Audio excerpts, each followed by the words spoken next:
Faire 5, 10, voire même 20 cas par mois avec ton agence aujourd'hui, c'est hyper simple. C'est même presque facile. Tu as des formations dans tous les sens, tu as YouTube, tu as ChatGPT. Si tu fais un peu d'outreach sérieusement pendant quelques semaines, eh bien tu vas facilement atteindre des clients qui vont te payer 1, 2, 3, voire même 5 cas par mois pour tes prestations. Mais pour dépasser la barre des 100 000 euros mensuels en cash collecté, c'est complètement autre chose. Tu peux plus le faire tout seul. Tu es obligé de structurer. Tu dois processer, recruter, gérer, devenir un CEO et non pas juste un freelance de luxe. Et c'est là que 95% des agences explosent en plein vol. Ils savent attirer, ils savent closer, mais ils savent pas délivrer. Ils ont des clients, mais pas de rétention. Ils font du chiffre, mais ils font pas de marge. Et dans cette vidéo, je vais te montrer comment éviter ça sur base de mon expérience en scalant mon agence Digital Brothers et je vais te montrer comment tu peux enfin scaler proprement. La première chose que tu dois comprendre, c'est que tu veux faire plus de 100 cas par mois, tu as besoin de plus de leads. Et pour avoir plus de leads, il te faut plus d'attention. Et ça, tu peux l'avoir de plusieurs façons. Il existe 4 grands leviers d'acquisition. Le contenu organique, les referrals, l'outreach et les ads. Bien sûr, il y en a d'autres, mais ça, en tout cas, pour moi, c'est les plus puissants. T'inquiète, je ne vais pas juste te les lister. Je vais te dire ce que je pense réellement de chacun, comment les utiliser et surtout dans quelle ordre de priorité les activer. Commençons par l'organique. L'organique, c'est le fait de faire du contenu sur Instagram, sur YouTube, sur LinkedIn, sur TikTok. C'est le fait de développer ta marque personnelle. C'est hyper puissant.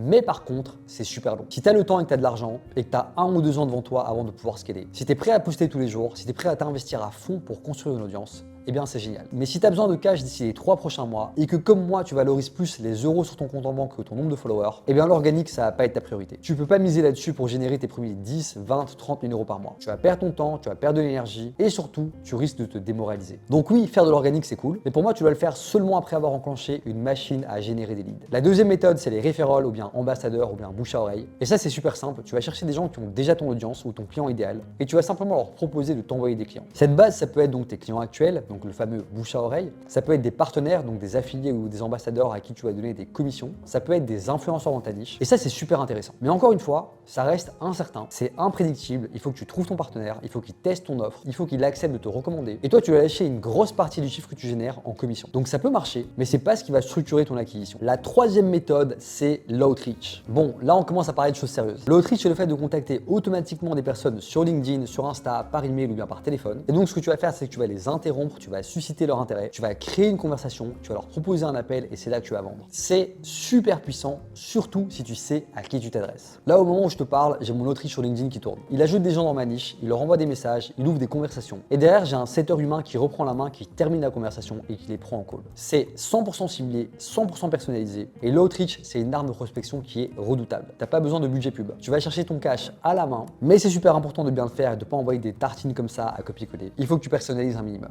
Et enfin, on arrive à la méthode préférée, les ads. Pourquoi? Parce qu'en fait, les ads, ça prospecte sur toi 24 heures sur 24 pendant que tu dors. Et tu peux littéralement démarrer avec 30 euros par jour. Ce qui est vraiment bien, c'est que tu peux choisir exactement qui tu veux cibler, où ils sont, ce qu'ils vont voir et également ce que tu leur proposes. Dans mon agence Digital Brothers, les ads, elles sont hyper simples, elles sont directes et elles sont puissantes. On fait pas de teasing, on fait pas de show don't tell, on vend du concret. Je te donne un exemple, imagine que je dois tourner une publicité. Le script, ça va être un truc du style hey, si tu es un coach, consultant ou infopreneur, je te garantis 20 clients à étiquette durant les 90 prochains jours. Et pour ce faire, je crée ton offre, je te mets en place ton système d'acquisition, je te gère tes pubs et j'investis même mon propre argent dans tes publicités. Je te mets en place une équipe de setters et de closers et je te garantis les 20 clients, c'est écrit noir sur blanc sur un contrat. Tu vois, ce que je viens de te faire, c'est un truc frontal, mais honnêtement, ça convertit. Et surtout, contrairement à l'outreach, c'est les clients qui viennent à toi. Donc c'est pas toi qui leur cours après. Donc maintenant que tu as compris comment générer plus de leads, on va augmenter ton panier moyen. Est-ce que tu préfères vendre 100 prestations à 1000 euros ou bien 10 prestations à 10 000 euros? C'est évident. Donc tu comprends que pour scaler à plus de 100 000 euros par mois, tu es obligé de vendre plus cher. Mais attention, vendre plus cher, ça veut pas dire vendre plus compliqué. Ça veut dire proposer une offre premium, bien packagée, bien positionnée,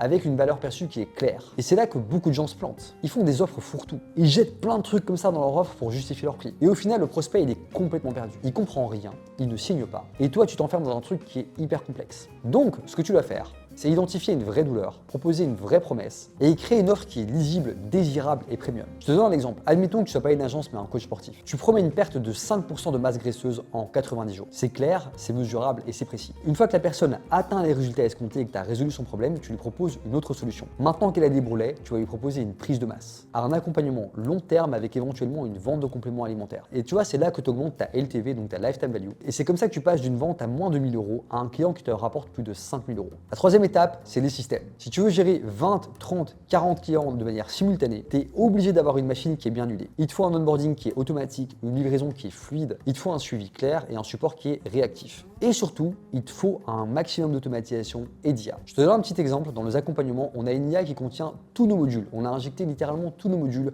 tous les transcripts, toutes nos formations internes, toutes mes vidéos YouTube.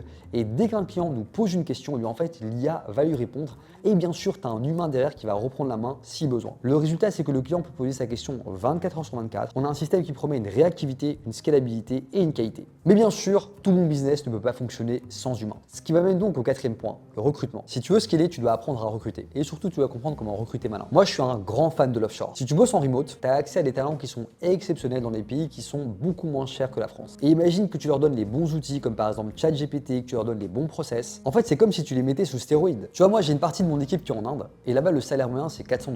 Les gars chez moi touchent au minimum 2000 $ en travaillant de chez eux. Et donc, pour ça, ils sont ultra impliqués. Moi, ça me permet de gagner des marges hautes parce que le même talent, il m'aurait coûté au minimum 6000 € en France. Et tu vois, du coup, si j'ai des imprévus, j'ai des impayés, je peux garder des marges élevées sans trembler. Bref, si tout ce que je viens de te dire te parle, si tu veux sortir de la galère et structurer un business prévisible à plus de 100 000 € par mois de manière stable, rentable et surtout scalable sans stress, je t'invite à cliquer sur le lien en description de cette vidéo. Tu pourras réserver un appel avec un expert de mon équipe. C'est pas un closer, c'est un vrai stratège. Dans cet appel, on va analyser ta situation, voir si on peut t'aider et te proposer un vrai plan d'action. Et si ça match, on va te montrer comment est-ce qu'on peut t'accompagner. Sinon, tu repars juste avec plein de valeurs. C'est hyper simple, c'est clair, c'est efficace, il n'y a pas de bullshit. Clique sur le lien en bas de cette vidéo et je te dis à très vite. Ciao, ciao.